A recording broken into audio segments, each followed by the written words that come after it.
Okay, my name is Mary Grebner. I'm part of the Olympia Indivisible Endorsement Research Team, and I am here today to interview Renee Fullerton, who is a candidate for Olympia School Board District 3 position. Um, Talk about yourself for a little bit, Renee. Tell us why you're running, what you care about, what your background is, couple 5 minutes. Great. Well, first, thanks for having me. I think this is a great community service that you guys are providing to reach out, do such a comprehensive questionnaire, and then come back and have additional conversations. So thank you all for the time that went into your process. So hello, everyone, live and watching this later on. I'm Renee Fullerton. I'm a candidate for Olympia School District Board of Directors in District 3. And I am running for this position because I am really passionate about student outcomes in a couple different ways. So I'm really passionate about student outcomes in regards to how we're able to support all of our students to move through our educational system and succeed in whatever the next step there is in life. And so whether that be entering directly into the workforce, whether that's going on to post-secondary education or higher education, sorry, I talk in jargon, I've got to work on that.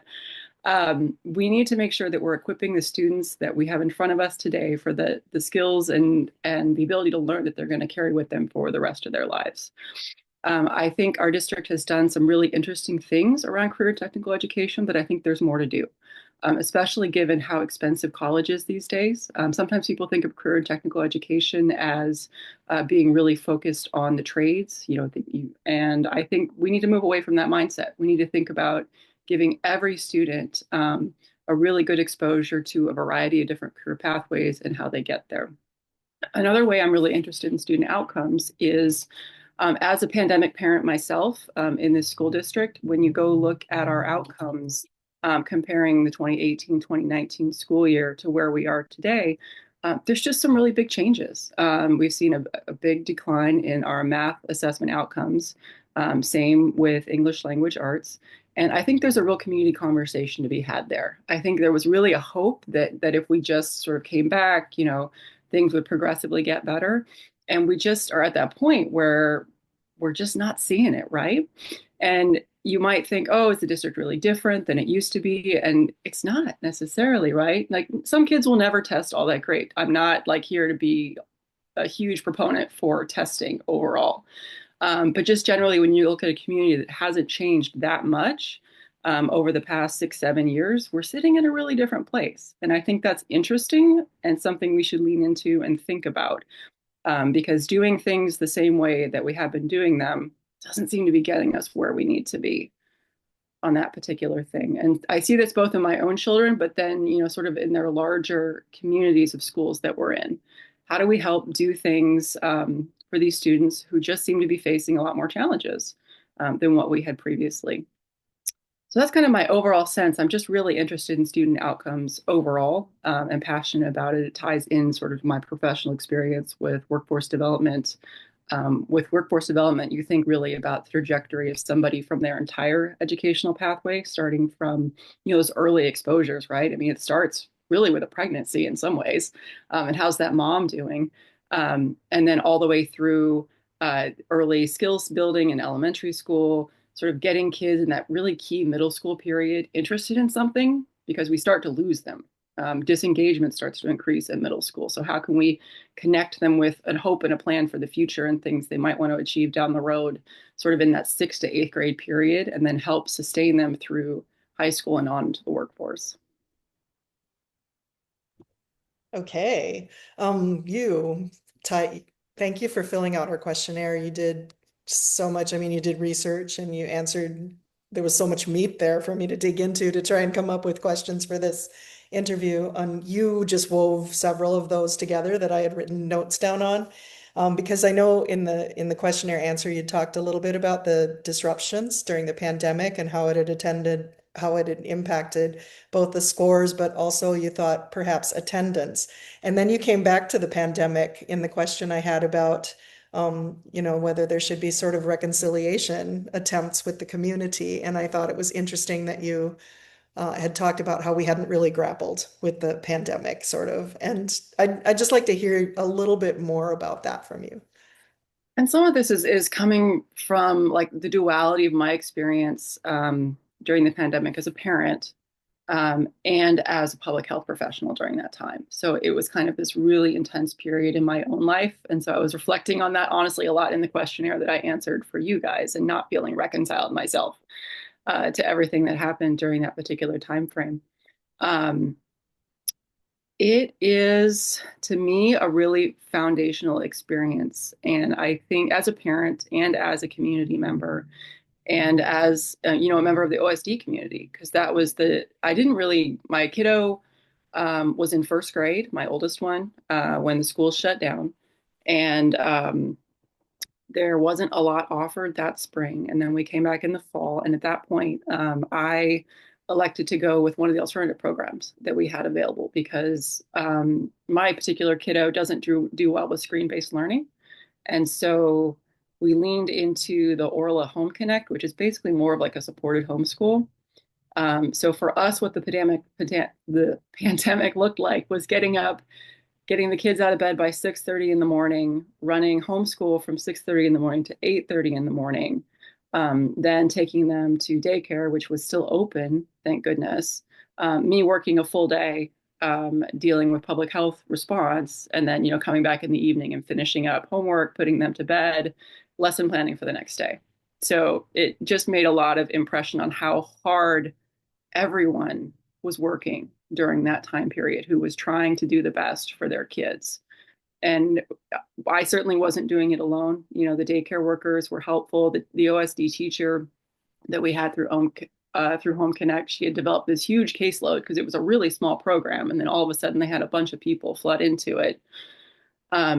And she was lovely and kept us going too. But you just realize the difficulty of what we ask our teachers to do when you have to do it yourself. And I think we leaned really hard into technology during that time period. It had already been started, right? And in some ways, we were in a good place because they passed the tech levy that paid for Chromebooks for one-on-one. So at least there was something available when we did have to go as an entire community into online-based learning really rapidly. But I think we also lost a lot in that shift, because especially, well, not especially for early learners. I think all along the entire pathway, we lost a lot in shifting to screen-based education. And I think there are still conversations to be had now about, do we need to walk some things back in how we've chosen to integrate technology into our classrooms? Are we hitting the right balance of what we need to do? I mean, everyone knows the future is going to continue to look really different. Jobs are going to continue to evolve. We're not going to have a non-tech screen future, but I don't think that necessarily follows that we need to have a tech screen heavy childhood or learning experience for our children. It will always be there. They'll need to learn it. They're going to develop those skills in a way along the line. But I think as a district, we need to think some about our balance of all that, kind of as a result of the pandemic, and then trends that preceded the pandemic too, with use of smartphones, use of social media, all the things that have really been integrated into younger and younger ages and aren't necessarily, we're coming to find now, the best way forward for kiddos. So that you're very good at the segue thing, because the next thing I was going to ask you about was that you had referenced in one of your questionnaire responses a policy on artificial intelligence. And I've been reading a bunch of articles about that. And, like college professors and even high school teachers sort of grappling with how to grade and how to approach that. And it strikes me that that's sort of a larger question that the school board would have to work with students and teachers and parents. So that kind of plays into, you had a big focus on communication with the community and your questionnaire responses as well. So how do you, like, thinking about an issue like AI, how would you see that sort of playing out to kind of develop a policy or reach out and get opinions on that? So I think I've learned a lot going to school board meetings this past year, because Olympia has such a strong student voice already, that participates in the school board, which is lovely that we have high school members from each of the four 9 through 12 institutions that actively come to school board meetings, and then also can serve as that conduit onto the school community as well, because the students are going to have much more reach among their peers that I would ever be able to do as like a middle-aged woman. And so I think for the student voice, really leaning on our current student representatives and sort of using them as a conduit into the schools to gain student opinion is a good way forward. And the district already has a good track record on that. Last year, they put in place a phone policy that was a big change from what was previously allowed, and having the students were very involved and had a lot of conversations because, of course, from the adults, we can say, no phones for any of you. It's terrible. Look at all this research. But that doesn't reflect the fairness for the students and reflect the fact that like there's no magic button when they turn 18. Like we have to teach progressive responsibility where we can. And there's certainly plenty of adults who are in terrible positions with their phones. And I certainly can get sucked in myself. So it's not that I should stand on some pillar of moral purity about use of phones and technologies. So on the student side, I think we have a good existing mechanism for that. On the parent side, I think that's a challenging one, right? For a couple of reasons. There have been a lot of schools this year who have done study groups on the book that came out called The Anxious Generation, which was all about sort of social media and phone technology and sort of more digital childhoods, and and correlating that with some of the increase we're seeing in behavioral health service need for youth and young adults. And I went to the group that Pioneer Elementary School had, because as you can tell, I'm really interested in these topics. And it was interesting to me who all was there, because really what I found was it was a group of parents who agreed with each other on this. And then there's an entirely separate group of parents who don't come to meetings like this, and their kids already have phones. Like my daughter's best friend was 10 and she got a phone for her birthday. Which, my kiddos know, like, that's not a decision our families, you're like, sorry, don't even ask. You're not getting a phone for quite a long time. But it's an interesting balance between the two, like where parents are, probably not even balance, a continuum. It's going to be a gradient. Because you have the parents who are super concerned and are actively working to create balance and limits around technology for their children. And then you have parents who are much more kind of free range is probably not quite the word for that, but more liberal in how they allow technology to be integrated into their children's lives. And I think that's the group that we really need to understand better, because that's the group whose perspectives I don't necessarily understand myself. And so it's finding a way myself to talk to them without them feeling like I'm judging them in a way, because I'm making a different parenting decision. And that's a balance I've had to you walk your whole life, right? Because you make your decisions for your family and other families make different decisions. And then the kids are like, well, why can your family do this and my family can do that? Um, and so finding a way to create a space where we can just all be in community and talk together is what we need. The how we get there is a different question. Probably starting with the PTAs, because those are going to be a mixed group of parents. I'm sure there are some who will be more on the pro side, some who are more on the anti side of things. Would be a good natural starting point. We do also need to address the fact that PTAs tend to be more resourced families that are leaned in those particular spaces. So generally, that's the challenge for me too, is to build connections in, say, our Hispanic Latino community, which is one of our growing populations. I don't have a lot of personal connections there right now. And so that's sort of a thinking point to me, is like, how do you find the natural space and folks who are willing to talk to you, but it's more of a needing to go to their spaces versus expecting them to come and talk at school board meetings, because why would they? Like, you have to go to someone else's community and build trust and show up over time for that to be a viable pathway forward, versus holding public meetings and expecting people to come and talk to you. I'm not sure I gave you quite a complete answer there. So let me know if there's anything you would like me to further trace out along there. Maybe it was, I'm learning from this as well. I learned several things from your questionnaire responses. I want to know a little bit more. You mentioned a program called Freedom Farmers in your questionnaire, and you talked a fair amount about career pathways and building partnerships like with employers. And I know part of that is because you work in this space, so you see that. I'm just curious about, you mentioned other districts have some interesting programs, and so educate me. Yeah, so one that comes to mind in particular that just stuck out to me as a point of wondering, and it comes from my professional side of things because I work so much on health occupations. There are organizations called Career and Technical Student Organizations, CTSOs. And they're basically, you might be familiar with these. There's Future Farmers of America. It now just goes by FFA. There's DECA, which is more of a marketing business club. And there's a health sciences one that's called HOSA. It used to stand for Health Occupation Students of America. And so I've been looking at HOSA partnerships across the state for a variety of reasons, because it's a way, in a lower barrier way, to bring some career and technical education exposures into rural communities in particular, which may not have the numbers to do a club. And so, in looking at the statewide map of where all the HOSA chapters were located, I thought it was really interesting. When I saw North Thurston, they have 4 chapters, running at their middle school level.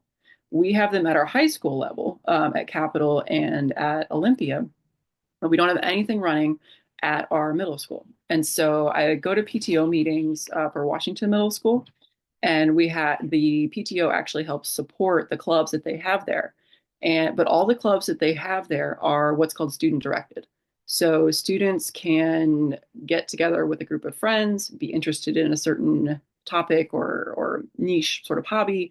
If they can find a sponsor within the school, then they can make a club. And I think it's really great. The one drawback with that is you tend to get clubs that are like a Pokemon club, rather than having a HOSA club, because a group of students isn't necessarily going to come together and say, we want to learn about health occupations. I mean, they may be really interested, but it's not something they're going to tend to come up with on their own, because they may not even be aware it's something that's possible within the realm of the world. And so my interest is in how do we get more of these fun career and technical education experiences, which kids really like this stuff. They do tend to do hands-on things. You can build dental molds, you can learn to suture on, fake skin. Like there's a whole variety of different activities that can get kids really excited about this. How do we pull that into the younger levels, so they can be interested, engaged, and then when they get to high school, they can see a pathway forward that they're interested in doing. And in my dream world, and this we get into programmatic areas, which school board, like I will not be building programs, right? Like a school board, you set sort of an overall direction, and you emphasize career and technical education, not I'm going to go build health sciences programs in our district. But I would love to see the high schools then have a health sciences pathway. What we have right now is a sports medicine pathway, which is a good exposure and can have some pluses for it. But I would love to see a health sciences, because not all kids identify with sports medicine. It tends to connect more with athletic training, or PT. And so a kid who wants to be a nurse or be, one of the other many healthcare professions that we have, and particularly if they're not a sportsy kid, because the exposures tend to be, helping out with games on the sidelines. That's a common career exposure for that particular pathway.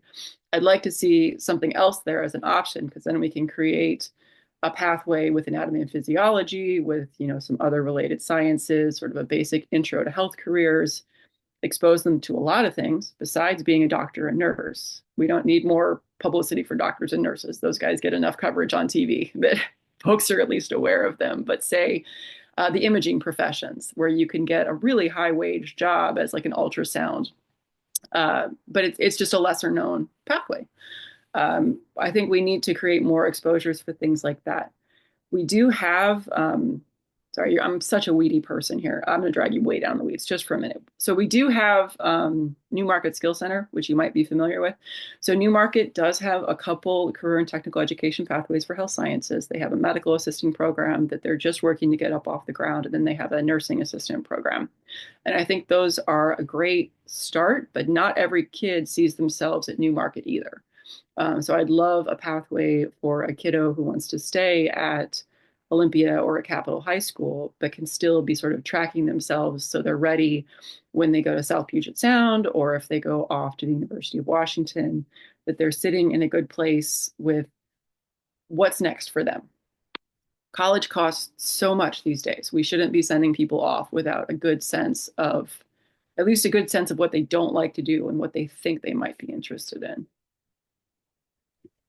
Nice. I grew up in a small community, so we'd get bused to the other school to take a physics class because the school I went to couldn't afford it. And So I don't know if any of that actually happens in the school district. I'm aware of that there's some disparity across the school district between schools that are in more affluent neighborhoods and have easier access to fundraising and schools that do not. Do you see anything in terms of like how the school board might impact or suggest? I'm not sure where that lands, probably not on school board, maybe on PTA, I don't know, to sort of even out that disparity and give students across the whole district more access to things that right now might only be at one school?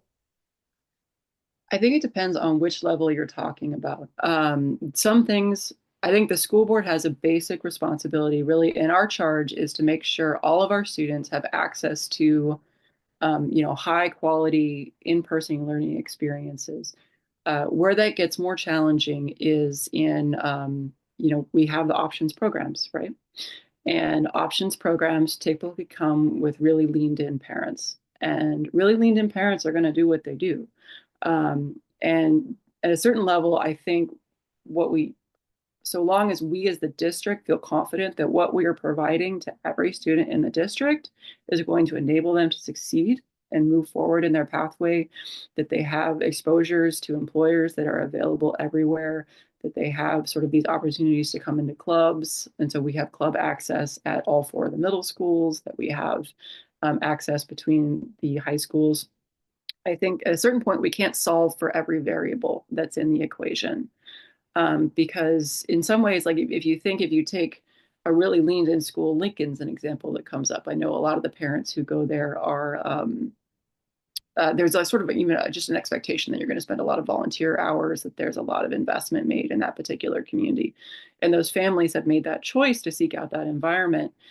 And in a certain way, like you can't strip that away too, because it becomes the family choice aspect of it. And so if we were going to do that, you would probably just have to completely eliminate choices programs overall and have a really uniform experience across the entire district, which I think our families would be very upset by as well, because families are deeply invested in having some sense of choice. But so long as we can have the sense that like a kid at Madison or a kid at McLean and a kid at Pioneer are all having, access to that same high quality, basic school provided education, we're meeting what we need to do. And as long as they're able to succeed, that's sort of my overall goal. I think it gets really sticky when you get into things like PTAs who are raising funds, because I don't see a path forward for the school district to redistribute in that way. You also had a thing on your questionnaire about when I was asking about affinity groups, and I thought it was interesting that your answer included that you thought they're important, but you very much wanted cross-group communication and you wanted to, you know, make that happen more often. So how as a school board do you sort of impact that? See, that's the tough question with the line of like what a school board can do versus what me as an individual wants to see in my hopes, dreams, and aspirations for our world, right? Um, I think creating supportive school environments where all students are valued is kind of the main piece that the school board can really lean into on this. We're in a really challenging time where people are losing the ability to talk to other people who think differently than them. And I think some of the things in particular that this community is experiencing in the adult level are making that worse. Like some of the state agencies that have really leaned in on fully remote work environments. In some ways, to me, that removes one of the last places where people who were different from each other had to learn to work along and, recognize shared humanity and get along in teams. And as state agents, as people can just stay in their houses, it becomes easier and easier to other everybody else. Um, and school, so that kind of leaves us with schools as one of those last places where, and I guess people can just move their school students out, and some people have and do. But for the most of the children in our area, like that is the last place of communication and understanding. And so, in some ways, just creating this environment that everyone is valued, that no one is isolated, and setting that tone from the top of the district is a goal. it gets challenging when you get down into those individual circumstances, right? Um, so for an example, there's a family at one of my children's schools that is very religious, and feels very strongly against homosexuality. And one of the aftercare teachers in the program is, openly a lesbian and is, open with that with the children. And, other children have told her she's going to hell. And, you get these really complex balancing situations where you have a home life that is like this is wrong. This is a lifestyle that people are choosing to live this way, we should worry about their souls. And then you have me on the other hand wanting to be like, leave her alone. Like that's not, but I have to, especially with kids, it's like leaning in and understanding myself. Like, how do you teach the value of being together, even when people are on these really different places? And we have to come up from a value of teaching and a value of learning, and not a place of that child is doing something wrong and saying that, because that child is a reflection of their home environment. And that is just what it is. And so the more we can do to just teach tolerance and understanding, and like, it's okay. It's just okay sometimes for us to feel really differently about these things. And we still can work together and work on other projects where we do agree. That felt really squishy. I wish I had a solution for that. And if I did, I would be off giving speeches to like large audiences of people and selling books. Yeah, So you'd be king of the world. Um, okay, so we're like closing out on half an hour, and that's what I said I'd limit it to. So, what is it that you think I should have asked you, or any answer or thing that you want to share that you didn't get a chance to? I think overall, the one thing you didn't hit on, but another base reason that I'm running is I think the school board is so important. It's not glamorous. It's a volunteer position. It's a lot of unpaid time, thinking hard about how to do better for the whole community. Um, I think it's kind of a thankless job in a way. People come and yell at the school board members, and I fully understand that going into it. But watching what's happening with the federal administration, I think that we're at the tip of the iceberg so far as impacts for what's going to come for our community. And so I felt very called to want to help. Um, I think we need competent people who have had experience navigating tough times, not that I'm the be all end all of everything, but having been through some stuff professionally and personally during the pandemic, I feel like I could bring that skill set to bear for the district and help keep us moving forward and supporting our children as we want them to be supported, even as things potentially come apart in a rapid way from the federal side of things. And so that's kind of a core interest of mine as well. My kids are affected by this. Every kid I know that goes to these public schools is affected by this.